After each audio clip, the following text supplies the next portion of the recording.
NBC presents The Adventures of Frank Merriwell.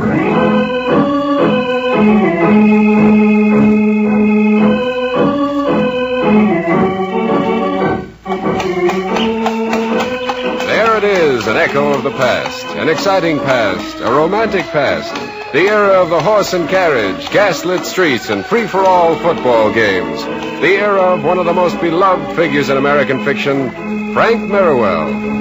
Merriwell is loved as much today as ever he was. And so the National Broadcasting Company brings him to radio in a new series of stories based on the famous books written by Gilbert Patton under the pen name Bert L. Standish.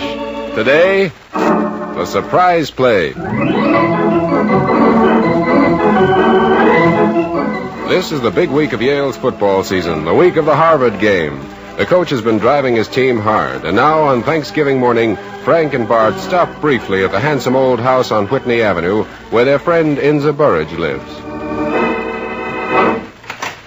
Oh, Frank and Bart, this is a surprise. Come on in. Hi, Inza. We only have a minute or two. We've got to get right back to campus. We'll stay for a few minutes at least. Here, let me take your coat. Thanks. All right. I've been wondering what happened to you all week. Oh, we've been working our heads off. The coach has had us practicing every minute we could spare from classes. But at least you have today off, haven't you? It's Thanksgiving. Well, that only means more practice time to the coach. You mean you can't even come for a turkey dinner? I'm afraid not, Inza. That's what we stopped by to tell you. Oh, that isn't fair. I should think he could give you one day off. Well, I can't blame him. You should see his scouting reports on the Harvard team. He's really worried about the game. After all, it is the most important game of the year. To all of us. Oh, I know. It's just that I'm disappointed. Well, don't feel too badly, Inza. As a matter of fact, as far as the turkey dinner goes, we're having our big dinner Saturday night, right after the game. Oh? It's a football dinner, and what's more, you're invited. Oh? Want to come? Oh, of course, I'd love to. Going to be sort of a victory celebration? That all depends on what we do Saturday afternoon.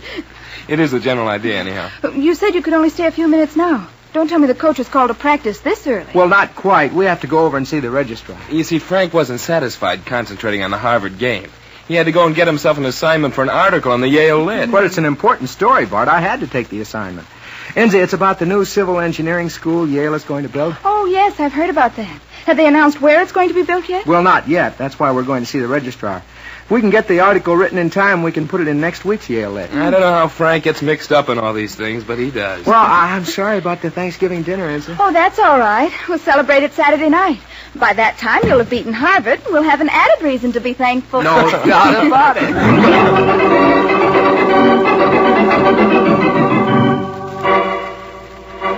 Sit down, gentlemen, sit down. Thanks. Now, what can I do for you? Well, it's about the new civil engineering school, Professor Stafford. What is the location of the new building, sir? Well, now, I plan to make that announcement at the dinner Saturday night. Well, we realize that, sir, but couldn't we get the information today for the Yale Lit? Well, gentlemen, that presents a rather delicate problem. Well, how's that, sir? I should explain that we haven't completed negotiations for the building site yet, and it's imperative that the location be kept secret until the final papers are signed. Why is that, sir? It's a simple business matter. We're purchasing this land through Mr. Yates, a local realtor. The actual landowner is a Mr. Mallory. Oh, then you must be buying the Mallory property just across High Street. Well, frankly, yes. That is to be the site of the new building. Oh, that's great. Professor Stafford, may we write that up in the article? Only on one condition, gentlemen. Under no circumstances must any hint of what you have just learned leak out until after the transaction is completed. Well, why, sir? Because Mr. Mallory has no idea at the moment that Mr. Yates is representing the university. Oh. If he had even an inkling of that fact, he would double his asking price. Double it? Could the university afford that? No, Mr. Merriwell, we could not. It would mean the end of the project. But why are you so sure this Mallory would put up the price? Why, it's a practical certainty. He's a shrewd businessman, and he labors under the mistaken impression that Yale University has inexhaustible funds at its disposal. He would never sell his land to us at a reasonable figure. Well, yes, sir, I understand that. Well, this puts us on a spot, Frank. If we do the article, it'd have to be typeset by tonight at the latest. Oh, I am afraid that would be impossible, Mr. Hodge. There would be too great a chance of the secret getting out. That's what I was afraid of. But just a moment, Professor Stafford. Maybe we can work this out. Suppose Bart and I set the type for the article ourselves. Yeah, that's an idea, Frank. In that way, we could have the article ready to go, but at the same time, no one else would have to share the secret. Well, now, I'm quite as anxious as you to see the article in the next edition of the Lit. If you could guarantee that the secret would be safe until Saturday... Oh, we can, sir. We won't tell a soul. And no one else will see the proofs until the announcement is made. Very well. Good. Then it's settled. Thank you, sir. Well, come on, Bart. We've just about got time to make our football practice.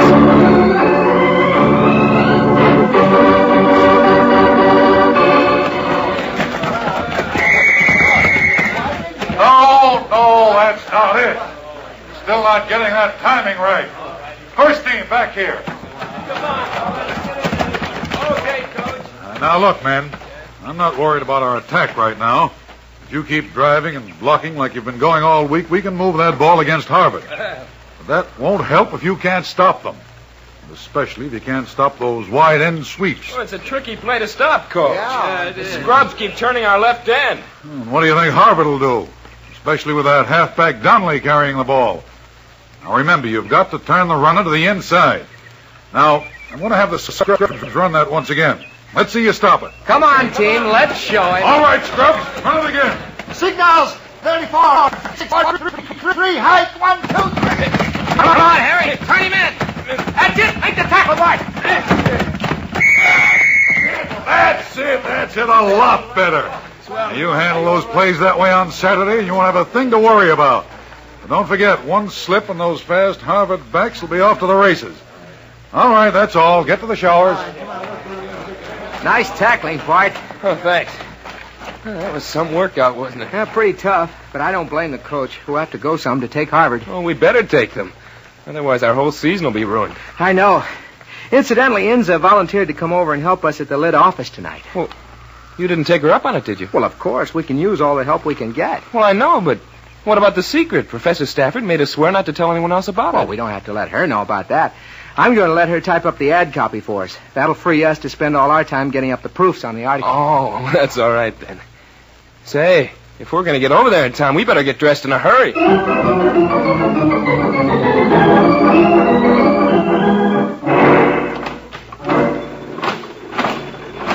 Hey, here come the first copies, Frank. How they look? Now, let's see. Turn off the press, Bart. All right. Oh, these are pretty badly smudged. Here, I'll clean off the type with this rag. Well, what'll I do with these copies? Throw them away? I'll stick them in the wastebasket there in the outer office. We'll burn them in the stove before we leave. All right. Oh, hello, Bart. You want anything? No, I'm just looking for the wastebasket. Over here on the other side of the desk. Oh, I see. Well, we spoiled this first batch. Oh, it's too bad. I'm almost through with this. We can leave earlier than we expected. It wasn't much of a job. Well, I better go back and help Frank.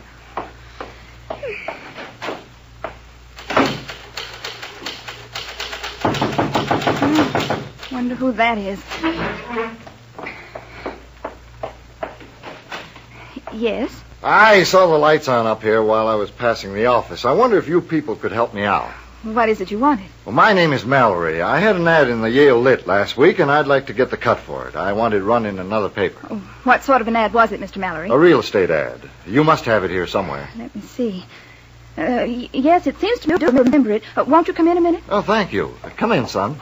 Oh, is this your little boy? I'm not a little boy, ma'am.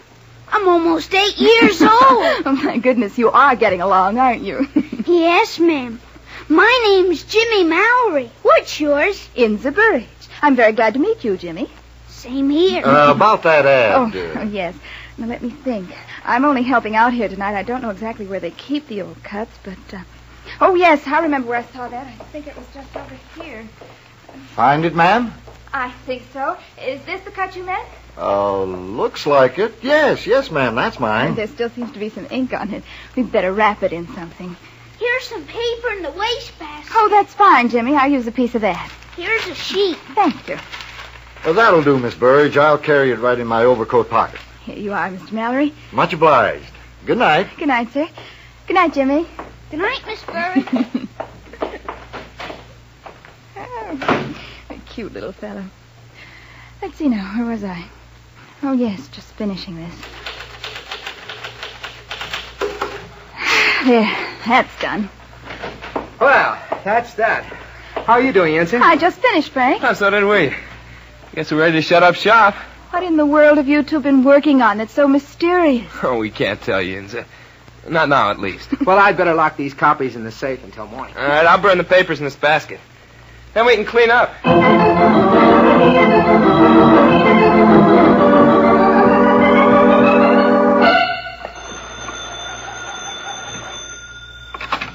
Yates Real Estate Office, good morning. Yes, this is Yates speaking. Oh, hello, Professor Stafford. No, sir, no further news on the deal. Everything is just as smooth as silk. Yes, sir, you haven't a thing to worry about. The Mallory property is as good as Yale's right now. Eh? You bet, Professor Stafford. Thank you for calling. Goodbye.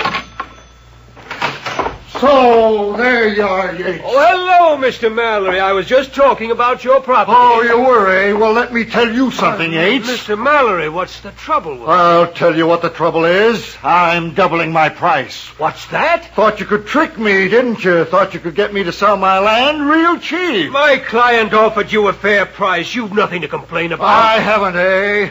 Look here. Why didn't you tell me this mysterious client of yours was Yale University? What are you talking about? Don't stall with me. The game's up, Yates. I know it's Yale who's buying my land, and I have no intention of letting it go for a song. See. How did you learn that? Never mind, and don't bother denying it. I know what I'm talking about. Now, that's my offer. Take it or leave it. I want double the original price. But, Mr. Mallory, Yale University couldn't possibly afford to pay a sum like that for the land. Why, you lose the sale entirely if you persist in this. Well, you think I was born yesterday, Yates? The university is rich, and you know it. But this land was to be bought under a special endowment fund. Now, the fund simply isn't large enough to meet your offer. I don't believe it. They'll buy all right and under my terms. Oh, is this final, Mr. Mallory? Absolutely final. If they don't meet my offer, they don't get the land.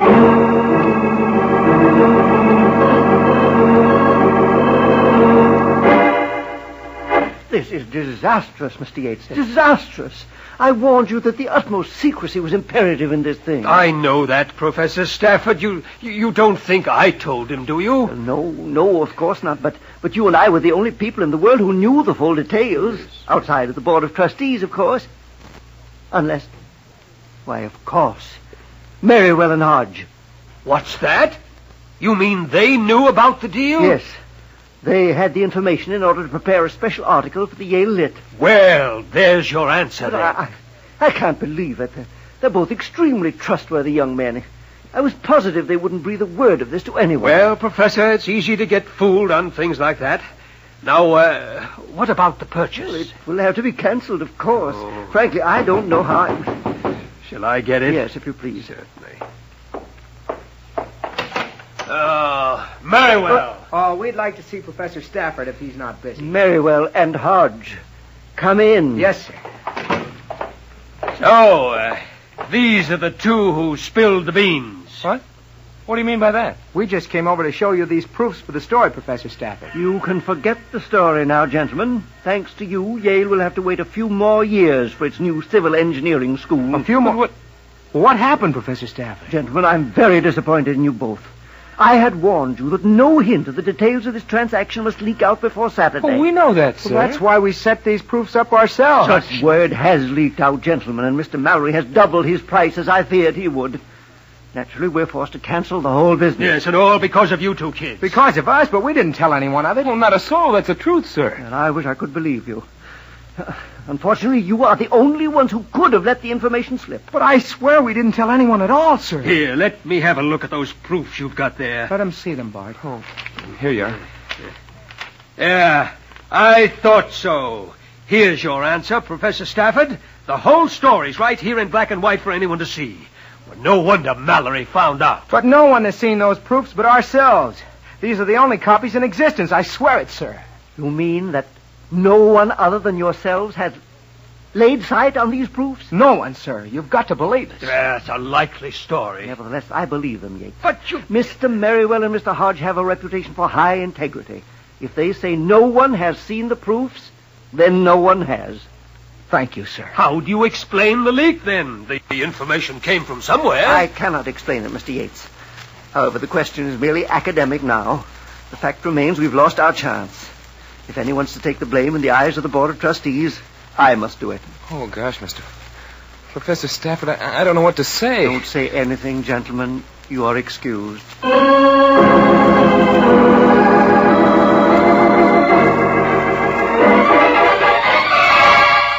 And that's the whole story, Inza. As long as the secret is out, you might as well know. Well, that's awful. How could it have happened? Oh, it beats us. We've been trying to work it out on our way over here to see you. Do you think that Mr. Yates might have been responsible? He might have tried to make a private deal with Mallory. Well, it's a possibility, all right, but I don't know of any way we could prove it. Well, I'd like to try choking it out of him. Anyhow, I know one thing. You and Bart didn't let the news out. Oh, you didn't even tell me about it, and I was helping you last night. Sure, it must have been Yates. I wonder. Well, there's one other possibility. What's that? Remember those first copies we ran off? The smudged ones? What about them? Are you sure you burned all of them? Well, of course I did. I emptied the wastebasket the last thing I did. There wasn't even a scrap of paper in it. The wastebasket? Oh, my goodness. What's wrong, Inza? Well, what did the wastebasket have to do with the secret? Oh, everything. After we'd set up the type, we ran off a few trial proofs. They were smudged, and Bart dumped them into the wastebasket. Well, sure, but I burned them before we left the office. Oh, no, Frank, there isn't this the slight... is horrible. What is it, Inza? You actually look frightened. I am. Frank, I know who was responsible now. Who? I was. What? While you and Bart were running off the proofs, a man came up to get the cut of an ad he'd run in the paper, and I had to have something to wrap the cut in, so I took a sheet of paper from the wastebasket. Good Lord, the proofs. That isn't the worst of it, Frank. The man was Mr. Mallory himself. What? Oh, there's the explanation. Oh. We are responsible after Oh, all. what a mess. Oh, we'll have to tell Professor Stafford at once. Frank, I'm so sorry. Oh, you couldn't help it, Enza. It was our fault. We were too careless with the proofs. But can't we do something about it, Frank? It's too late now, Enza. The deal's off as long as Mallory sticks to his new price. Wait, Bart. There's just one slight chance. What is it? Well, I don't know this Mr. Mallory. Maybe he's the type who would listen to reason. Well, not from what I've heard about him, Frank. I don't know, Bart. He lives on a farm just outside of town. Suppose we go see him and explain the whole deal. Let's try it, Frank. Let's try anything.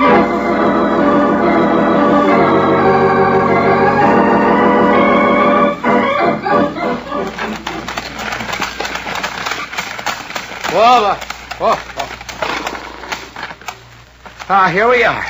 I hope Mallory's here. Don't forget we've got to get back for practice. Yeah. Let me help you out. Thank you, Frank. All right, come on. Let's go up to the house and find him. Watch it into the football. I got it. Oh, my goodness. Hey, that was some catch, mister. Oh, for heaven's sake, it's the little Mallory boy. Oh, Miss Burridge. Gee, he must be a regular football player. He certainly is. This is Frank Merriwell from Yale. Frank Merriwell? Jimmy, I've heard all about you. Hey, and this must be Bart Hodge. That's right. How are you, Jimmy? Fine, thanks. Boy, wait till I tell my father who's here. Oh, incidentally, Jimmy, we came to see your father. Where is he? In the barn over there. He'll be out in a minute, though. Golly, Mr. Merriwell. I always wanted to meet you and Mr. Hodge. Maybe you could help me. Help you, Jimmy? I mean, to grow up to be a football player like you. Well, you've got a head start already, if you ask me. And that was some kick you made. Gee, thanks. But I'd like to learn how to kick better. Well, that's easy, Jimmy. All you have to do is meet the ball just the right way and get plenty of drive behind it. Now, look, I'll show you. Hold the ball this way, with your right hand extended along the seams. Yeah, I see. And don't try to kick it like a ballet dancer. Just a normal follow-through. Well, tell him about how to meet the ball with his foot, Frank. That's right. Now, you don't kick it with your toe like a drop kick. You boot the ball with your instep. Now, here, I'll show you. I'm watching. All right, here goes. Golly, look at that ball sail. I could never kick it like that, Mr. Merriwell. That must have gone about 80 yards. Sure you could, Jimmy. Just keep practicing what I showed you.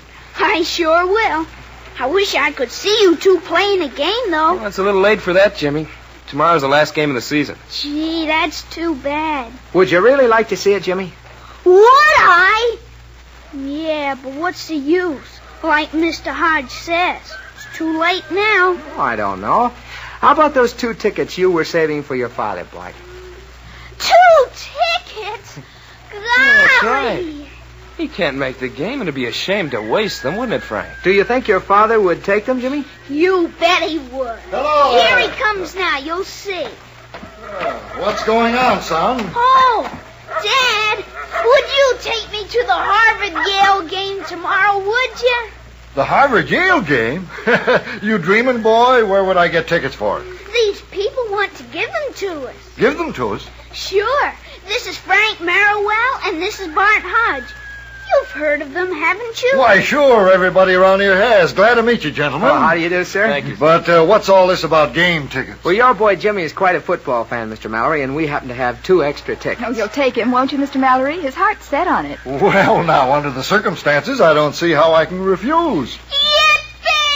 I'm going to a football game tomorrow!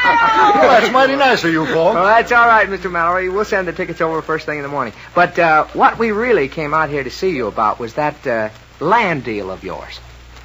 What land deal? Oh, Frank means the property you're thinking of selling to Yale University? Oh, that. Yes, sir. Say, what do you boys know about that deal? Oh, quite a lot, Mr. Mallory, and we understand you've doubled your price. That's right, I have, and I mean to stick to it, too. What about it? Well, now, don't misunderstand me, Mr. Mallory. I don't want to interfere, but it seems to me you're making a mistake. Oh, I am I? In just what way? Well, you think that Yale has all kinds of money at its disposal and that it'll meet your price eventually, no matter how high it is. And what's wrong with that? They'll meet my price if they want the land. But that's the point. They won't. They can't. They simply don't have the money.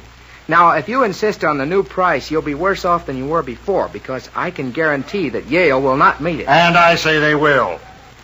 Oh, I see your scheme now. You thought you could come out here, give us a couple of tickets to the game, and buy me off. Well, it won't work. I'm sticking to my guns. And as for your tickets, you can keep them. We don't want any part of them. Dad, you don't mean that. Don't I? Well, you just wait and see. Who do these people think they are anyhow? Just a minute, Mr. Mallory. Don't take this out on your boy. In spite of your attitude, our offer for the tickets still goes. We did that for Jimmy, not you. Come on, let's get back to town.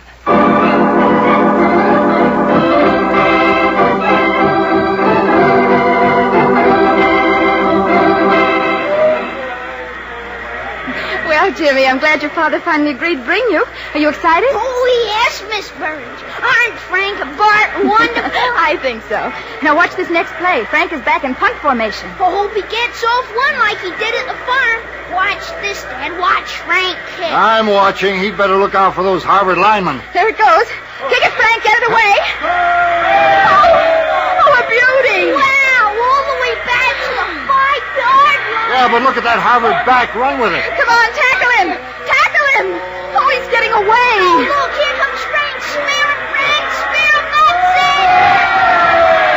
He got him. He stopped him. Yes, but not until he ran it back 30 yards. You mark my words, son. This Harvard team is going to be tough.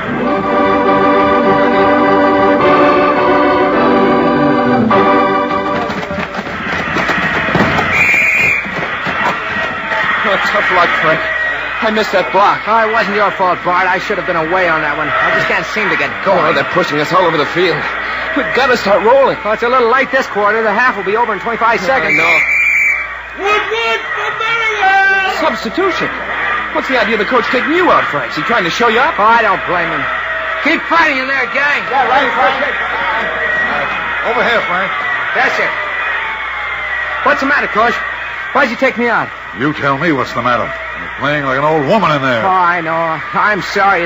It's this business about the land sale. It's my responsibility. I can't get it off my mind. I feel terrible about it. Well, you'll feel worse if you blow the game. I took you out to give you a chance to come to your senses. There's a half. You're right, Coach. It'll be a different story next half. It better be. Come on, get to the dressing room.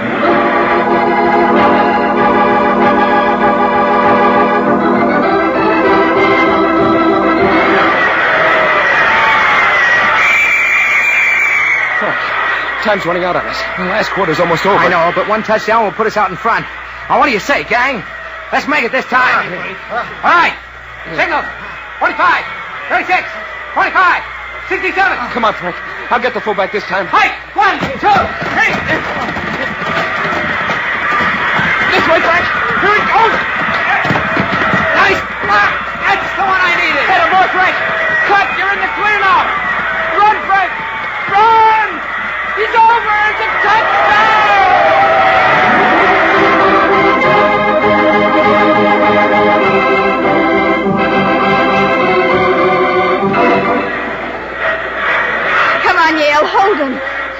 one more minute and the game is won. They can hold them. Just watch. They'll smear. Oh, what a game this has been. For a long time, I didn't think those boys could pull it out of the fire. If they can just stop that Harvard back. What's his name? Donnelly. That young man will take a lot of stopping. Watch him on this play. Here they go. Get on line. Break it up. Look at him cut through tackle. They got him. Nice tackle, boys. I told you Yale would smear them. Look, Dad. People are starting to crowd around the sidelines. Can I go down? Can I? No, sir. You stay right here. The game's almost over. But, gee, I want to get down close. Never mind. Now watch this Harvard play. Oh, if Yale can only stop them once more. I want to see this. I'm going down Hey, there. Jimmy, come back here. He's running down to the sidelines. Jimmy, come back.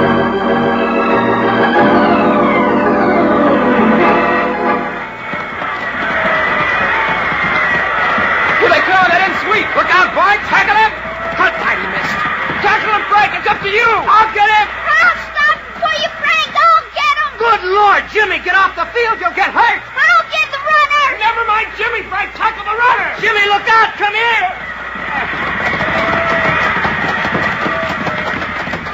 Mr. Merriwell, the runner. You let him get away. Jimmy, you little fool. If I hadn't snatched you out of the way, you'd have been killed. It's a Harvard touchdown. Frank, you just threw the game away. I know, Bart, but I couldn't let Jimmy get trampled. Oh, what a break. We had the game sewed up, and now this. Oh, wait. What happened? Harvard offside! Bring the ball back! It's a penalty. The touchdown doesn't count. There's a real break for you. Jimmy, Yes, sir. get off the field. And this time, stay off. Harvard has to run their play again, and this time they're going to be thrown for a loss. Come on, gang!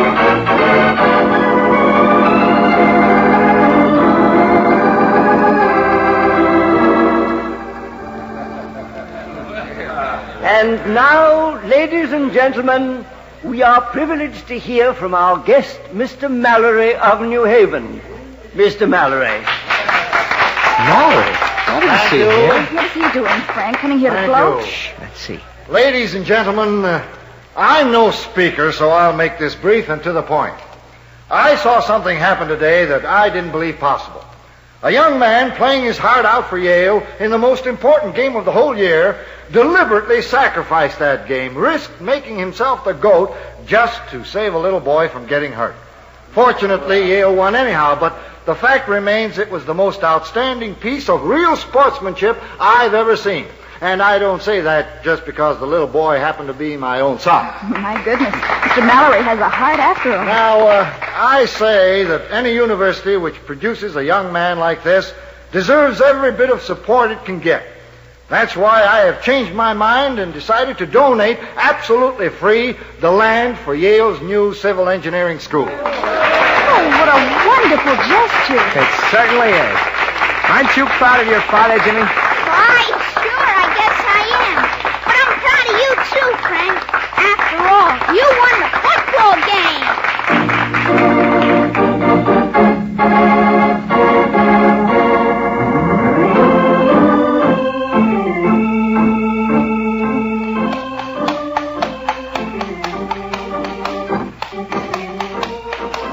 And so ends another exciting adventure with Frank Merriwell, beloved hero of American fiction, brought to you in a new series of stories by the National Broadcasting Company.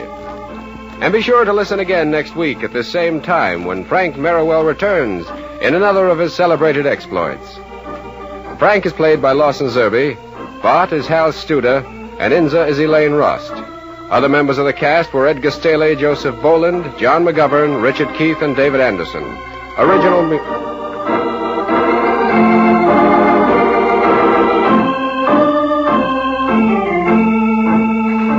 Original music on today's show is by Paul Taubman. The Adventures of Frank Merriwell is written by Ruth and Gilbert Braun and William Welch, and the entire production is under the direction of Ed King. This is Mel Brand speaking.